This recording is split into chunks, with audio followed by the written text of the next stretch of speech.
Welcome to another episode of My Weird Prompts, an AI-generated podcast featuring the random prompts of Daniel Rosehill as answered by a revolving cast of friendly AI characters. Join us for deep dives into AI, technology, and whatever other random thing Daniel finds fascinating today. Subscribe on Spotify or your favorite podcatcher. Now, today's episode. This episode was generated using artificial intelligence. Please verify facts. Hi there, Herman and Corn. Hope you guys can hear me okay with my cold. I'm loading up on oranges, you'll be glad to hear, as well as a few glasses of white wine, because what could be more powerful a therapeutic combo than wine and oranges? So I'm looking after myself, number one, because I have to keep sending in these word prompts for my Word Prompts podcast to exist. Herman and Corn, I'd love to chat today about graph databases, which I think is a really interesting topic. I think everything is changing so fast with the advent of AI that it's kind of, sometimes there's a bit of a resistance, especially when everything is required seems to be in some way new. So the whole enterprise of storing data in digital systems is not that old, but the workhorses up to this point have been SQL databases and latterly document NoSQL databases like MongoDB being the best known of those. And when it comes to AI, we learned very quickly that AI wants to be vector native because that's how its semantic retrieval works. And that shifted to attention things like Qt, Pinecone, and vector database storage. And I was looking at Neo4j. It's one of those projects I keep wanting to use in everything, because it makes a lot of sense to me when we're thinking about sort of how we humans store information. It's not really linear. It's kind of that kind of concept of edges and relationships between nodes makes a lot of intuitive sense to me for information storage. But it's always challenging to find when you go in that direction and you start looking for, okay, let's try using Neo4j for a project compared to SQL. It's always more challenging. My question is this, Herman and Corn. One of the good things about SQL and specifically Postgres is that it scales. I think Postgres is a good case in point because you can do pretty much, you can scale so far that there's never going to be a constraint with Postgres. And I guess the question that I find myself wondering for the future of data storage is, up to this point, we might have SQL databases, we might have different platforms for data lakes or data warehousing, and now we have specialized vector databases at the edge for RAG. My question is this: we can assume that our requirements for data storage are just going to keep growing and growing exponentially as they've been doing up to now. Do you think it's a realistic vision that mainstream applications, that the backbone of data storage and databases will shift towards vector native format and graph databases, or do you think that SQL and vector databases will continue to play separate roles? Herman and Corn, let's talk about graph databases. What are edges, and how's this all going to play out? Hey everyone, welcome back to My Weird Prompts. I am Corn, and I am joined as always by my brother, the man who probably knows more about data structures than he does about his own family history. That is Herman Poppleberry to you, Corn. And honestly, considering our family history is a bit of a distributed mess, a structured database might be the only way to make sense of it. Well, before we dive into the digital plumbing of the world, we have to address the prompt that started this. Our housemate Daniel sent this one in while nursing a pretty gnarly cold. He is apparently self-medicating with a combination of oranges and white wine. It is a bold therapeutic choice. I am not sure if the vitamin C balances out the Chardonnay, but it certainly makes for an interesting morning in the kitchen.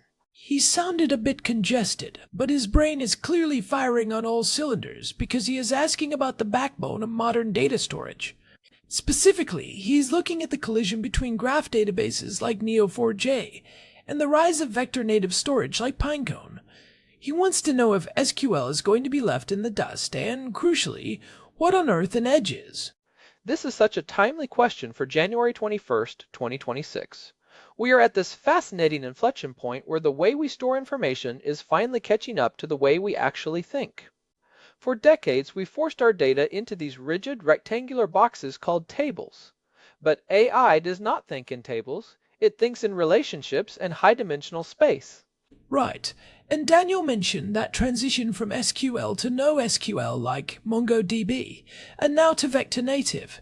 But I want to start with the graph part, because that seems to be where a lot of the hidden power lies. Herman, for the uninitiated, let's tackle Daniel's question directly. What is an edge? In the world of graph databases, you have two main components, nodes and edges. Think of a node as a noun. It is a person, a place, a product, or a concept. If you were building a graph of our house, you and I would be nodes. Daniel would be a node. Jerusalem would be a node. Okay, so the nodes are the entities. What about the edges? The edges are the verbs. They are the relationships. An edge connects two nodes and describes how they interact. So, there is an edge between you and me that says brother of. There is an edge between us and this house that says lives in. In a traditional SQL database, those relationships are often hidden in foreign keys or joining tables. You have to do a lot of math and searching to reconstruct the connection. But in a graph database like Neo4j, the edge is a first-class citizen. It is stored physically as a pointer to the next piece of data. That is a key distinction, right? I remember we talked about this briefly in an older episode about network effects. In a traditional database, if you want to find out who my brother's housemate's favorite wine is, the computer has to scan a table, find your ID, jump to a mapping table, find Daniel's ID, jump to another table, and so on. It is like looking through a giant filing cabinet for every single step. Exactly. We call that the join penalty. As your data grows, those joins become exponentially more expensive. But in a graph, it is called index-free adjacency. The node for Corn literally has a physical memory address for the edge leading to Herman.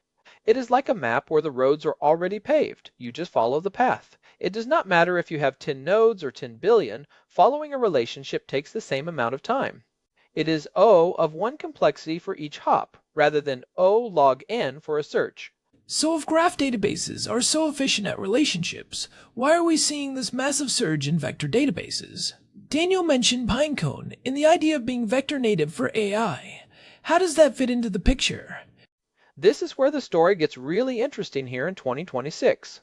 Vector databases and graph databases solve two completely different problems, but AI needs both. A vector database is all about semantic similarity. It does not care about the relationship between two things in a factual sense. It cares about how similar they are in meaning based on their mathematical embeddings. Give me an example of that. Okay, imagine you have 1,000 documents about fruit. In a vector database, the word orange and the word tangerine will be very close to each other in a mathematical space because they are semantically similar. When you ask an AI a question, it uses a vector search to find pieces of text that are related to the topic. It is great for finding the right neighborhood of information. But it is not great at facts, is it? Precisely. This is the big hallucination problem we have been fighting for years. A vector search might find a document that mentions oranges and a document that mentions white wine, and the AI might just mash them together and tell you that oranges are made of wine. It understands similarity, but it does not understand the structure of the truth. It lacks the logic of the edge. And that is where the graph comes back in. Exactly. The trend we are seeing right now, and Daniel hit the nail on the head by looking at Neo4j, is the move towards something called GraphRAG. That stands for Retrieval Augmented Generation using a knowledge graph. Instead of just finding similar chunks of text, the AI first looks at the graph to see the actual verified relationships. It sees that orange is a fruit and white wine is an alcoholic beverage. It uses the edges to navigate the facts before it starts generating a response.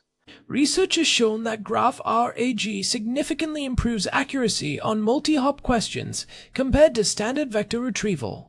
That is a massive jump. It is huge. And a multi-hop question is exactly what a graph is built for. A question like, Which of my housemates who has a cold is drinking something that contains alcohol? That requires jumping from the person to their health status, to their housemate status, to the liquid in their glass. A vector database struggles with that because it is trying to find one paragraph that contains all those answers. A graph database just walks the edges.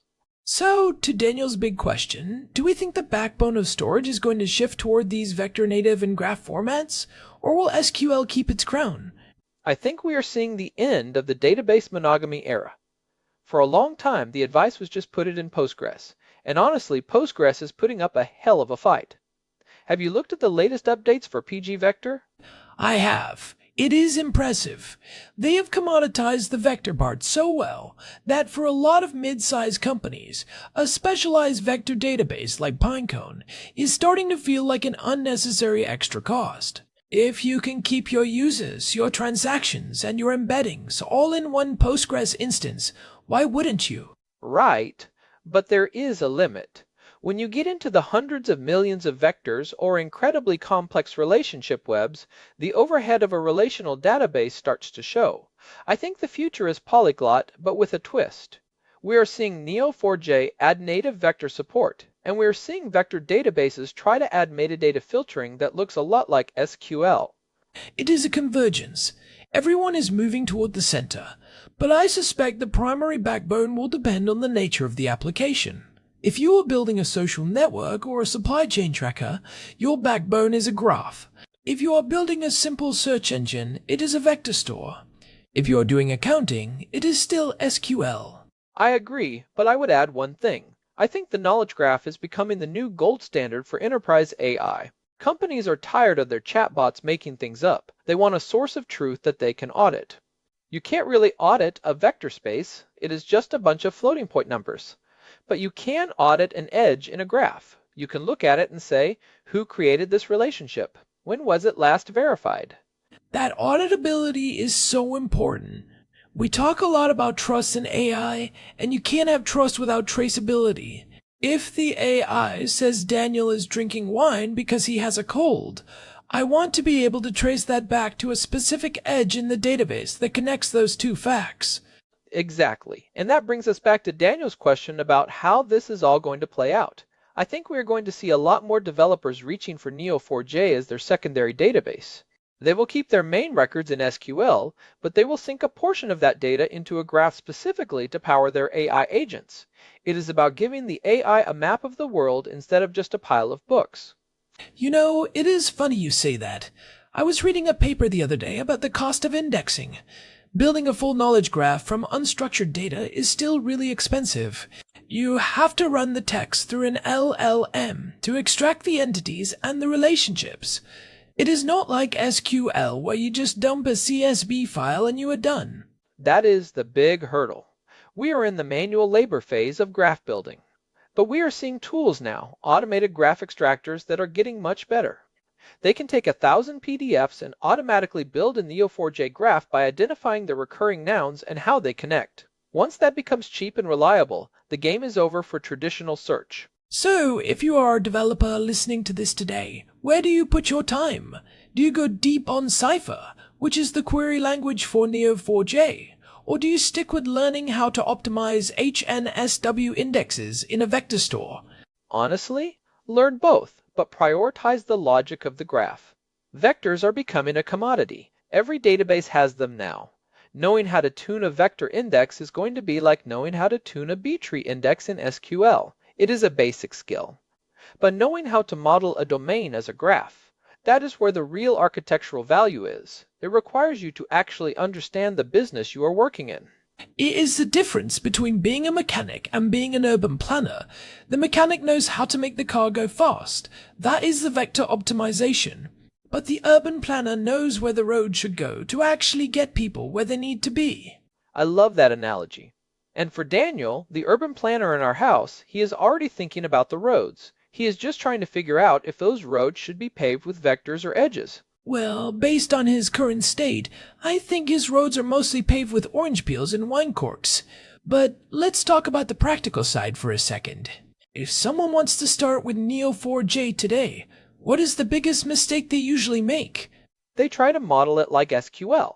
They create these giant nodes with 50 properties, effectively turning the node into a table row. The whole point of a graph is to break those properties out into their own nodes if they are shared. Right. Instead of having a property on a user node that says city equals Jerusalem, you should have a separate node for Jerusalem and an edge that says lives in. Exactly. Because then, when you want to find everyone who lives in Jerusalem, the database does not have to scan every user. It just goes to the Jerusalem node and follows all the lives and edges backward. It is instantaneous. That is the power of the edge. It is not just a line on a diagram, it is a bidirectional shortcut. It makes me think about how we store our own memories. We don't have a giant spreadsheet in our heads. If I think of the word Jerusalem, I immediately get hits for the smell of the market, the sound of the bells, and the sight of Daniel drinking wine. Those are all edges. My brain is a graph database. It totally is. And that is why AI feels so much more natural when it is backed by a graph. It is mimicking the associative nature of human thought.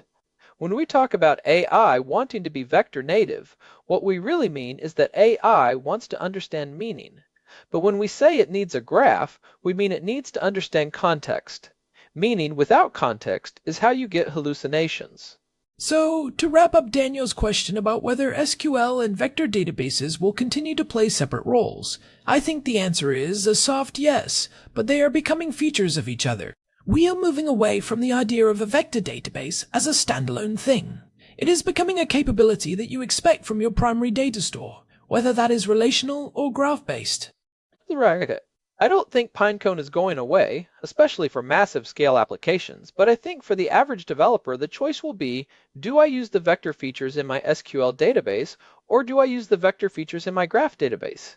And if your data is highly connected, the graph is going to win every time. It feels like we are entering the era of the intelligent data layer. The database isn't just a place where you put things and hope to find them later. It is a part of the reasoning engine itself. Absolutely. And that is why I get so excited about this stuff. We are finally moving past the era of dumb storage. Well, speaking of intelligent things, or at least things that try to be, we should probably check on Daniel and see if his orange wine experiment has yielded any new scientific breakthroughs.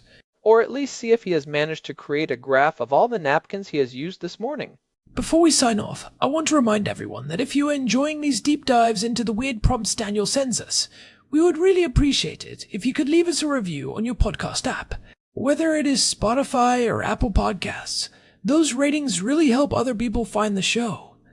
It genuinely does make a difference. We see every single one of them, and they keep us motivated to keep digging into these rabbit holes. And if you want to reach out or see the archives of our past 260 episodes, you can find us at myweirdprompts.com. We have an RSS feed there and a contact form if you have a prompt of your own that you want us to tackle. Just maybe don't send them in while you are on a wine and orange juice bender. Or do. We don't judge. Speak for yourself, Herman. Anyway, thanks for listening to My Weird Prompts. I am Corn. And I am Herman Poppleberry. We will catch you in the next episode. Stay curious, and watch out for those edges. They are more important than you think. Bye, everyone. This episode was generated using Gemini Flash 3. Text-to-speech engine was Chatterbox Turbo. Thanks for listening to another episode of My Weird Prompts, an AI-generated podcast featuring Daniel Rosehill's AI prompts, as answered by a revolving cast of friendly AI characters including me, Cornelius the Sloth. Subscribe on Spotify or visit myweirdprompts.com.